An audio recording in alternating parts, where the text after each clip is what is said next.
my notes my notes are only all on just a few pages that I scribbled this morning. I was actually planning on just writing all my notes on my hand, but I figured that I would be sweaty and they would probably wipe off. But so the topic of this talk, as Michael mentioned, it's discipline, stillness, and wisdom. And those are three divisions of the Noble Eightfold Path, which is what I'm going to be talking about. And really, I started, so just a little background about like my introduction to Buddhism is in 2015 or so, I started getting interested in meditation. And I was meditating on my own for quite some time, but what I really longed for was community. And I realized that because I was meditating alone, I was finding it very easy to just get stuck in my head and think that somehow I had figured things out. And then it wasn't until I started coming to the Zener that I started to realize that there is just so much to learn, not just in books and not just from myself, but from everyone here. So I think it's really just important to always be participating and being engaged in the community and in the world. So when over the past 2 years now, there's been a lot of horrible things happening in the world. There's been pandemic, social injustice, and now we're looking at a war that you just can't avoid, like it's in your face. If you're driving down the street and you see the Ukrainian flags, that's a reminder of a lot of blood being shed. So for me, it's very easy to freeze and to think that there's nothing I could do about the horrors that are plaguing the world. But I know that frozen feeling is an illusion, and that there's actually a lot that I could do. So about 2 weeks ago now, I was reading a book, and I was reintroduced to the Noble Eightfold Path, which is one of like the foundations of Buddhism. And I think sometimes when we start learning about Buddhism, we learn the basics, and then sometimes once we feel like we understood the basics, we move on, and sometimes you could forget about them. So it's really important for me to just always be going back to like the basics and like just trying to understand like what is meditation and what is Buddhism, and like what's the Bodhisattva vows, and just what is this all about. And that kind of plays to this idea that a lot of you might be familiar with, which is beginner's mind. So always just occupying the world with the mindset of a beginner. So as I started to reread the Noble Eightfold Path, I was trying to approach it with like the mind of a absolute beginner. So just getting rid of everything that I thought I already knew and just approaching it with this like newfound sense of wonder. So there's three core teachings in Buddhism that the Buddha taught. The first one is the middle way.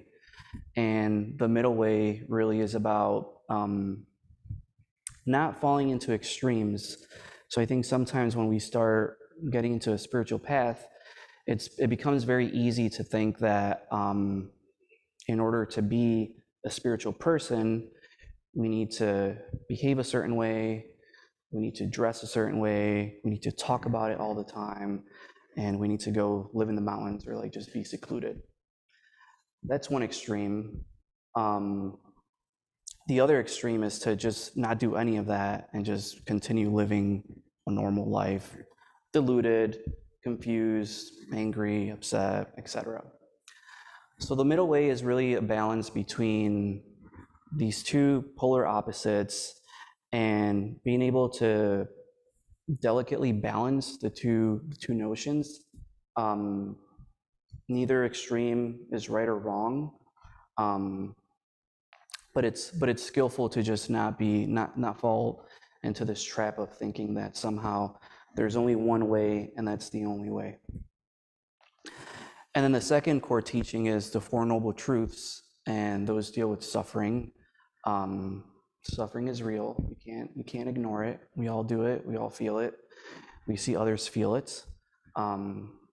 And there's a cause of suffering.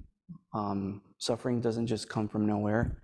It comes from our conditioning. It comes from our upbringing. It comes from the world, media, our jobs, ourselves, everything.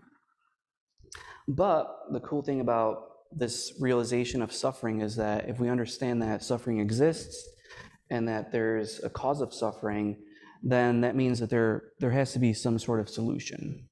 And that some sort of solution is, I think, is a key part of our practice.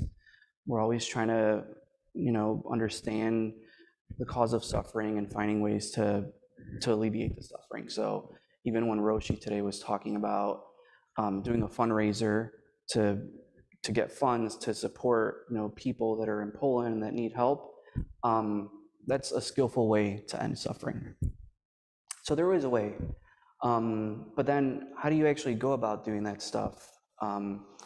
It's very easy to be altruistic and to have this like big idea to help, but once we actually think about how to actually get there, it can be quite difficult.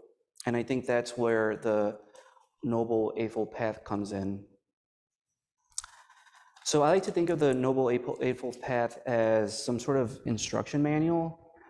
When you buy a car, when you buy an appliance, you get a manual that tells you how to use it, how to turn it on, how to fix it, how to press the buttons, all that sort of stuff. But somehow, when we're born, no one gives us that. We sort of rely on our parents, we rely on our family members, on our friends, on our community.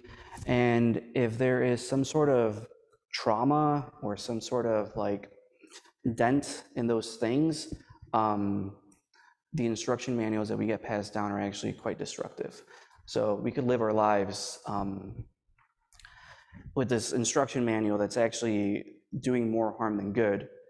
So that's how I approach this Zen Buddhist teaching. But before we go into that, I think it's very important to know what's important to you, because this path is a way of doing things. It's a way of activating what's important to you. And if you don't know what that thing is, it's going to be quite difficult to just have a direction. So there's a lot of different ways, or a lot of different paths that you could take. For some people, it might be teaching. For some people, it might be being a police officer, or being a musician, or being an artist, or being any sort of thing, any sort of job, any sort of vocation. I think it's important to have some sort of like compass. And I think once you have that, then you can start going into this, to what I'm going to be talking about right now. So I would ask you just for right now, just for a few seconds, to just think about like what's important to you. So just think about it, and then you can think about it for 10 seconds.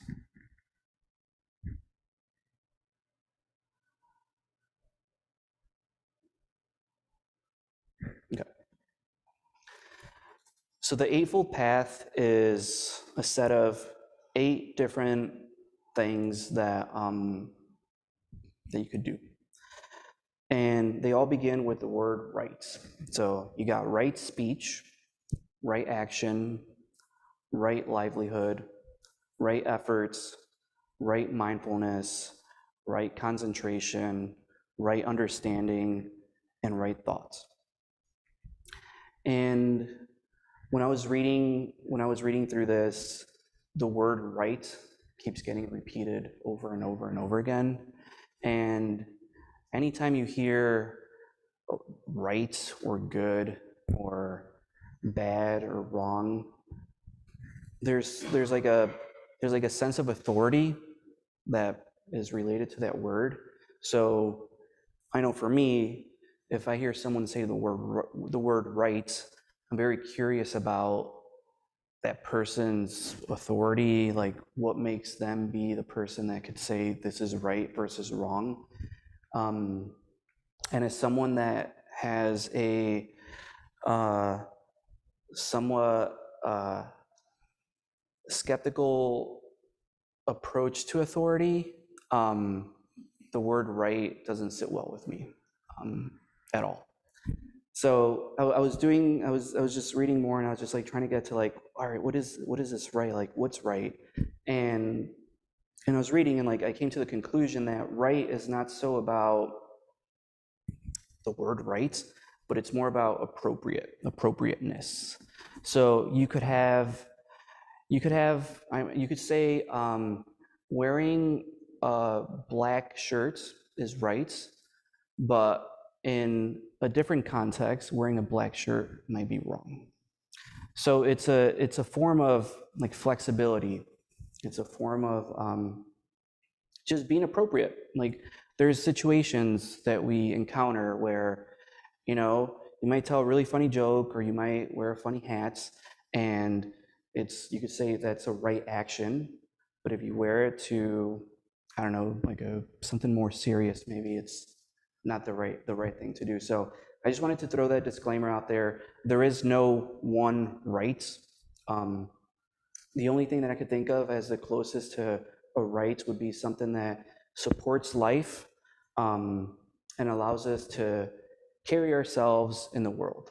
So I think as long as you're supporting life and you're being a good person, and again, what is good, but I think as long as you're uplifting people and you're being supportive and you are respecting others and saving sentient beings and opening Dharma gates and all that stuff, I think those are universal truths. Like that's just right all the time. But I just wanted to throw that out there before I get into like right speech, right action, etc. And one of the great things that I love about this Eightfold Path is that it's a list, and I love lists. So it was very easy to prepare for this talk because it's just a checklist of things that I could say, I talked about this, cool, and I can move on.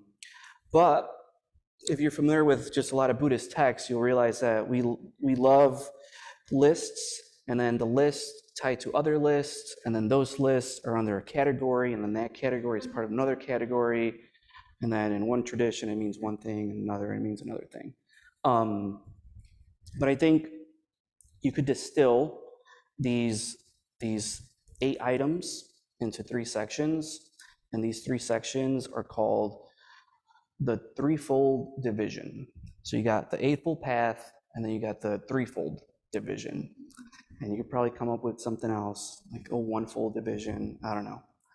But the first division is called discipline, and there's different ways to call it. I've seen it referred to as ethical conduct.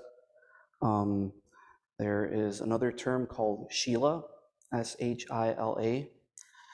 And discipline, just going back to the word good and right, it's another word that I have an issue with, like discipline.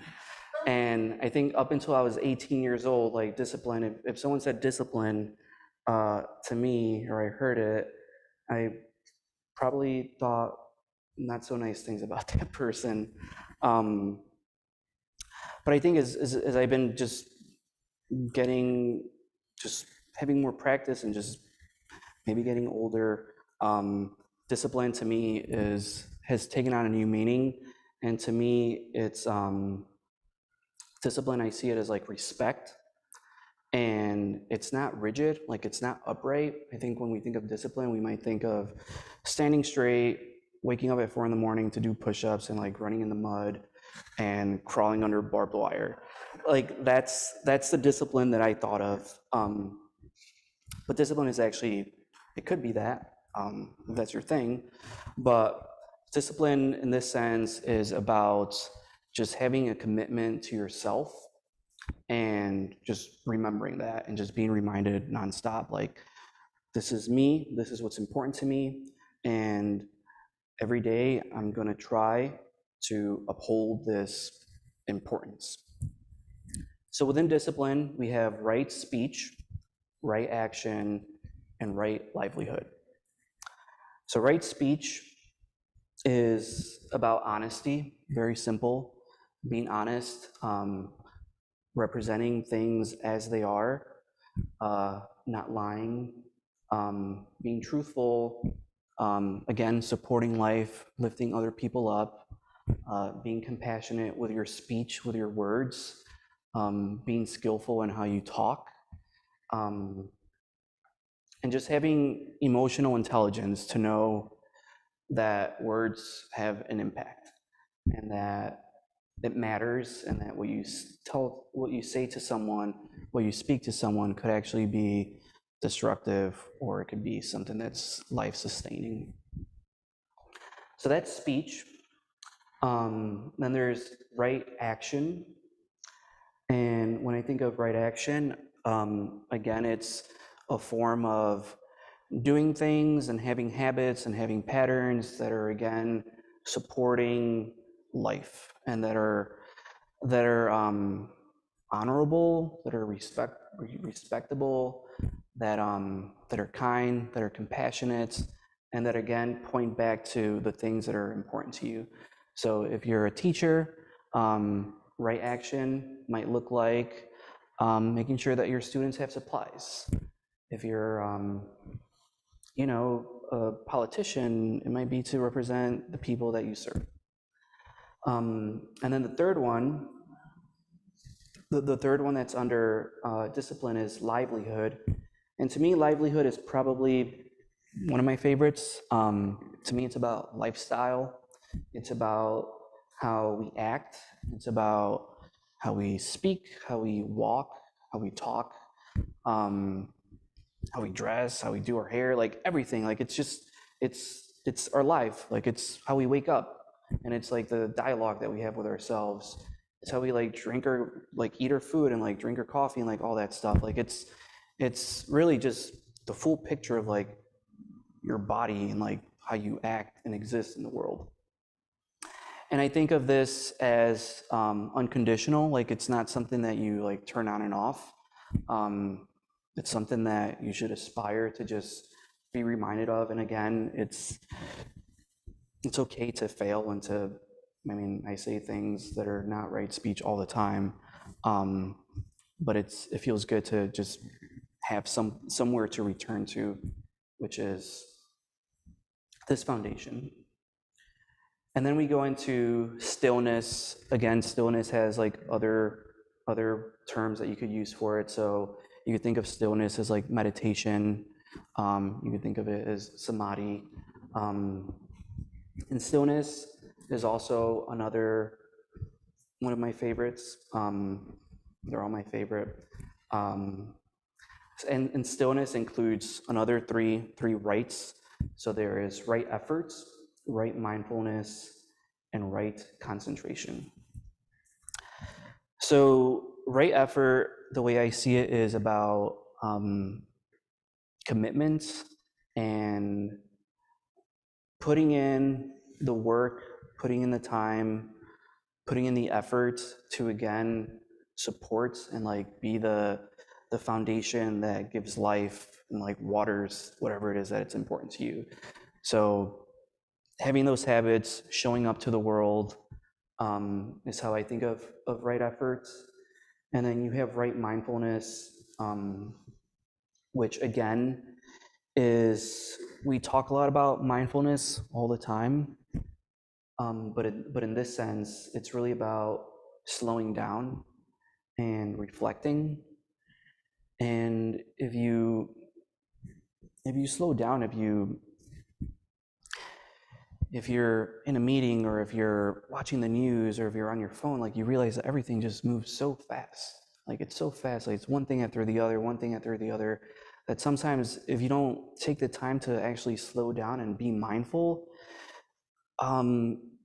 it's difficult to actually understand yourself and how you relate to what you're consuming. So for instance, in my job, the work that I do, sometimes there's like just meeting after meeting after meeting after meeting, And sometimes we're just sort of like on autopilots, and it's not until you slow down that you actually start to see the bigger picture, and you sometimes realize that how you're doing things is actually not the right way to do it, and that there's actually better ways to do it.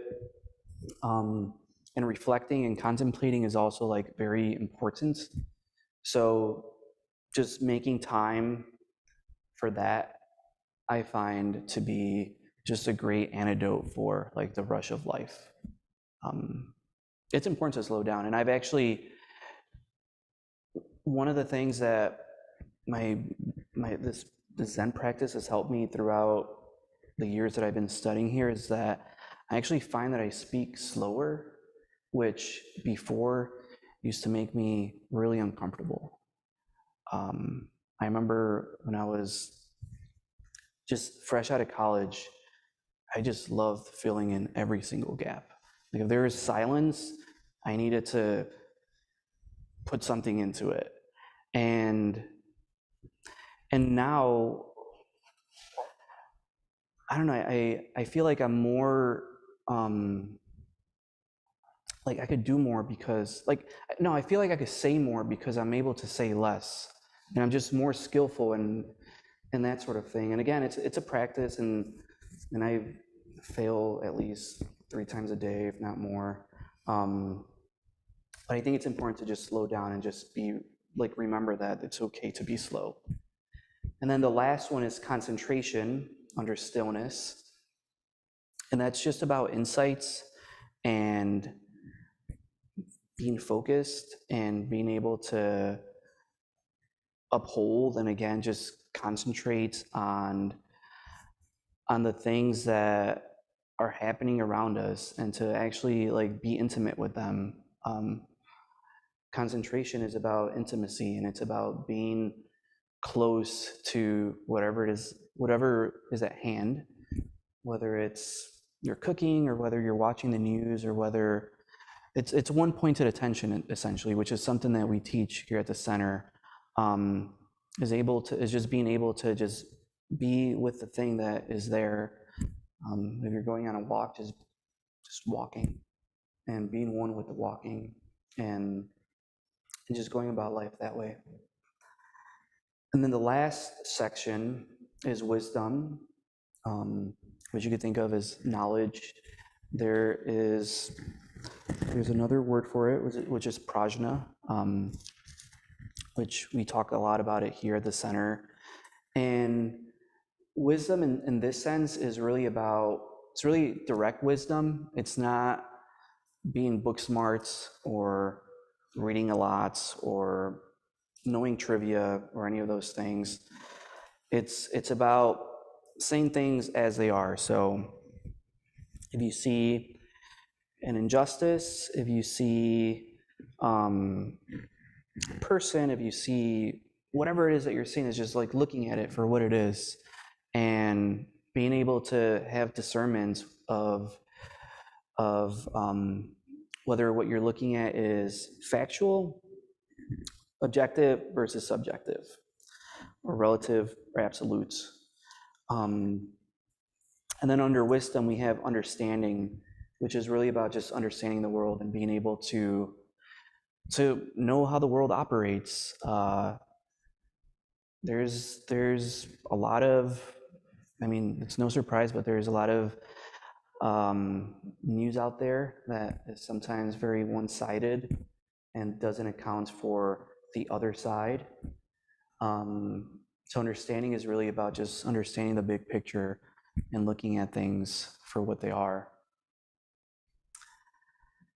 And then there is right thoughts, which you could say is about selflessness and being able to move beyond the self-centered view that many of us carry. It's very easy to get caught up in our heads and to think that our thoughts are the only thoughts that matter. And when we're talking about right thoughts as it relates to right wisdom, we're talking about like curiosity, and just being willing to essentially just have new thoughts, and being able to know when to let go, and when to yeah, just when to be open to new ideas, and recognizing that our thoughts are not the only thoughts that exist, but that there's other thoughts out there, and those right thoughts are just as important as your thoughts. So those are the three divisions, and they're not designed to be like sequential. So you don't do one before the other one. You don't do right speech and then you do right action. They're sort of all equally important. You could think of them as like a web, like a spider web. And sometimes speech might be lower, and maybe you're doing too much right action, but you're being very quiet, or maybe you're not being mindful enough, but you're being very understanding. So it's just really important to just always be holding ourselves accountable, and to always be checking in. And I think meditation, our practice, is a great like vehicle avenue through which we could start a sort of continuously be reacquainted with the Eightfold Path, and what's important, and how we want to live our lives. And I think one of the great things about it is that you don't even have to, you could forget about the whole Buddhist layer to it. It's very secular teaching, and it's very easy to translate to like when you see like discipline, you could also think about it as like ethical conduct, stillness, meditation. Like there's just different ways to like interpret it. But I think they all like the core of the teaching remains true despite like the words that you use to describe it. So with that said, I think I'm just going off of what the meetings that I have at work, and just the meetings that I'm used to, is like I always talk about like, all right, so like what are the next steps now? Like you've learned something, but like what are the next steps now? I think it's just very important to just remember that we all have a opportunity to respond to things, and sometimes those opportunities don't have to be as grandiose and as like elegant and as like huge. Sometimes all it takes is calling a friend and checking in on how they're doing, or donating $5 to a charity, or sometimes it's just waking up and like making your bed and like cleaning your house. And like to me, sometimes if that's all you could do, I think that's just enough. And I think with any sort of teaching, it's never a good idea to be hard on yourself and to think that you have to be perfect all the time.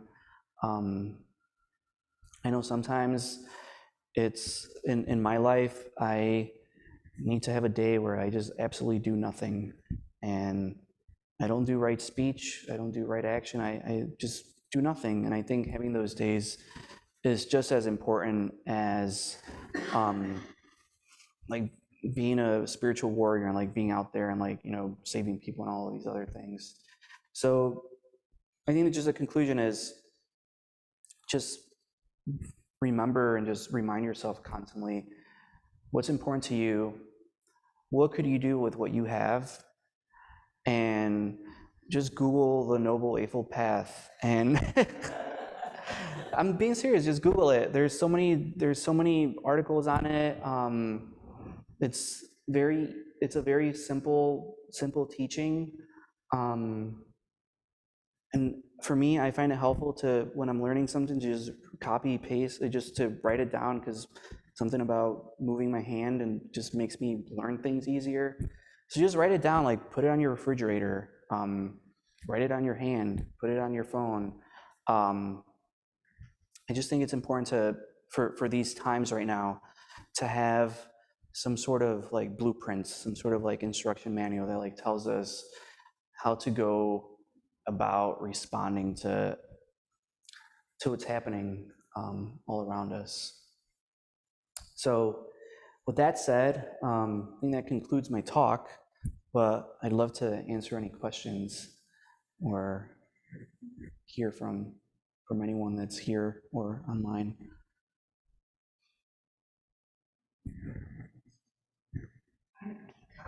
Okay.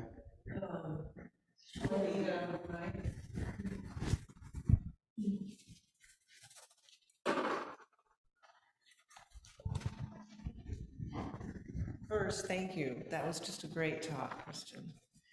And what I just wanted to comment on is I just want to really appreciate that at the beginning you talked about going back to basics and how important that is.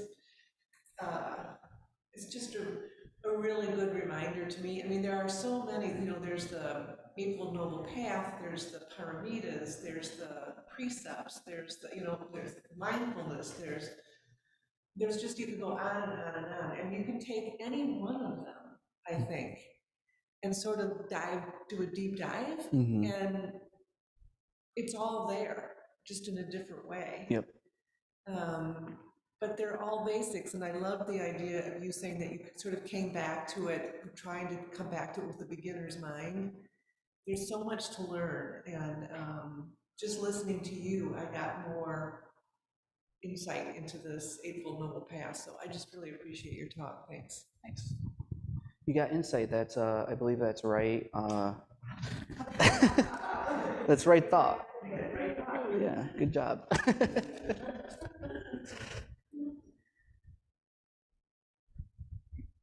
Roshi has a question. I have a comment. I really enjoyed your talk, Baizan, especially the whole bit about authority, and and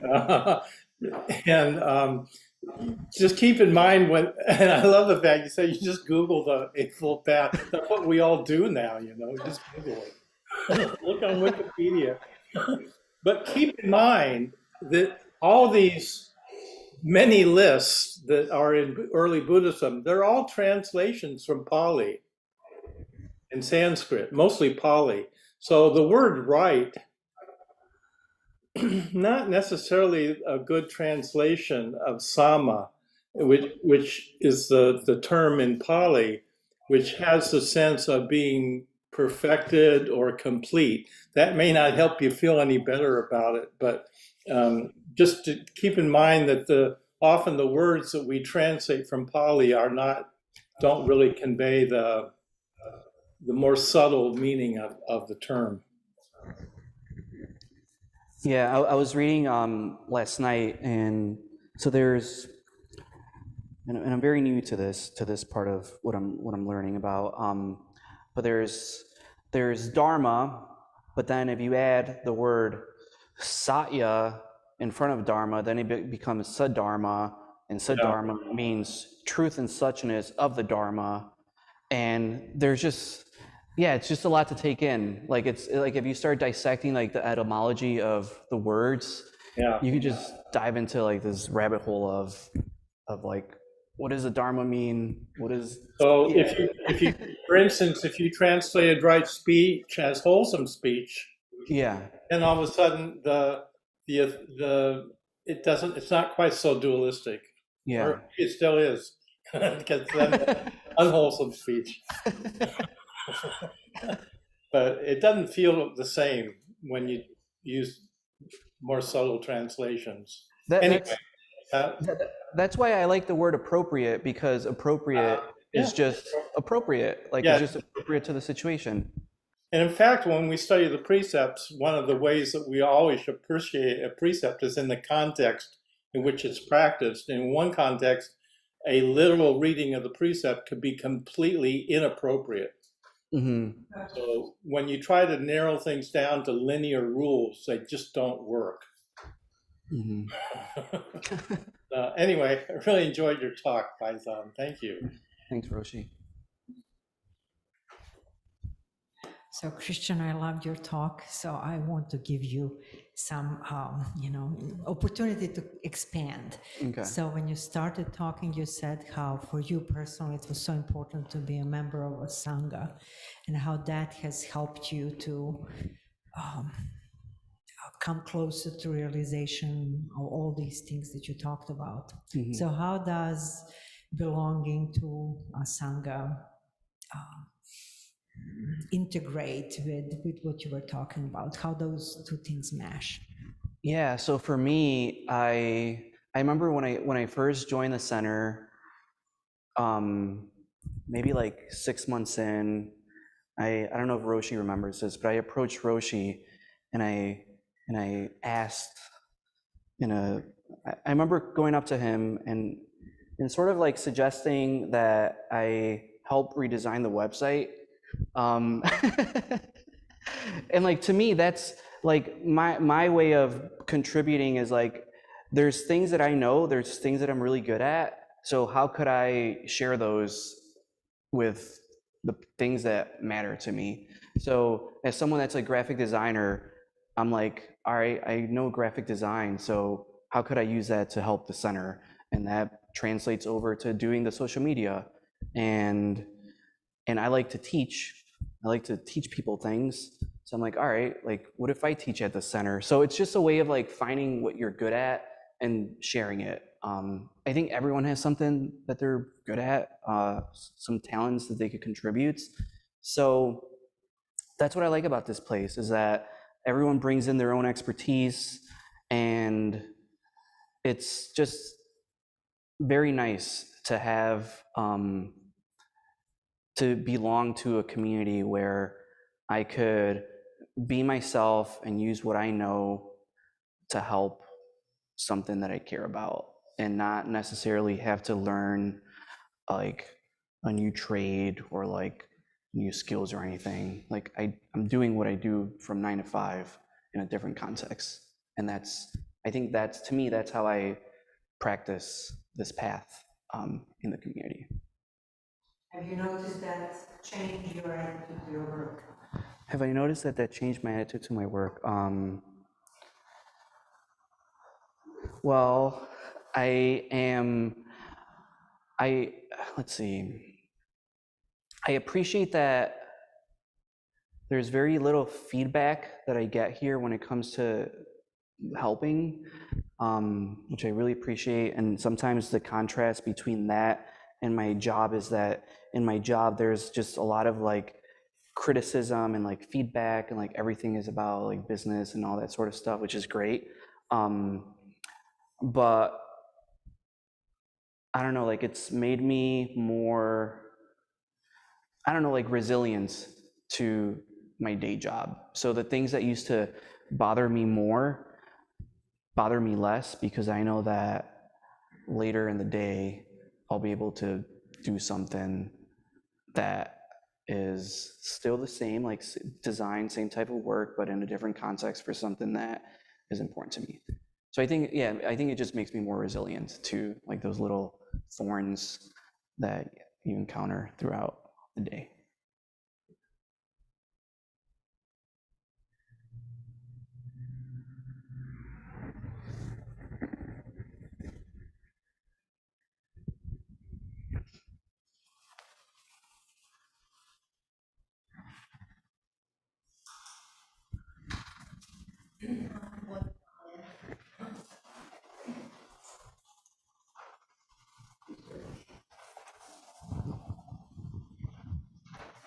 Actually, I have two comments. First, thank you for your talk. You asked us at the very beginning to spend 10 seconds thinking about what was important to us. And was there going to be, why did you do that? Well, I think it's helpful to know to be reminded of what's important to you, because I think when you're learning something or when you're hearing someone speak or when you're just thinking about something, for me, I find it useful to look at it through the lens of what's important to me. and like how could I take these teachings but apply them to like so what's important to me. So like for me, when I read the Noble Eightfold Path, I always look at it in the context of like creativity, like volunteering, and like art and design. So that's sort of like the lens, like the glasses that I like approach things through. So I was hoping that if someone thinks about that, then it might make it easier for them to find this a little bit more relatable. Yeah. Thank you. And then I liked your description about right livelihood, you know, that it's how you live your life. And I will always remember I was at a talk by the Dalai Lama in California when Roshi and I were just getting back together again. And I asked a question at the end of his talk, you know, what do you think about the worker who works at a nuclear power plant? And he said, better not to. So that I will always remember that, and that there are certain jobs that are not in the service of life, really. So Yeah.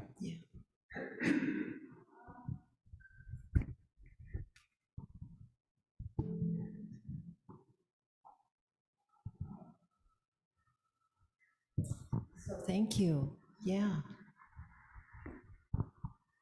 Cool. Awesome.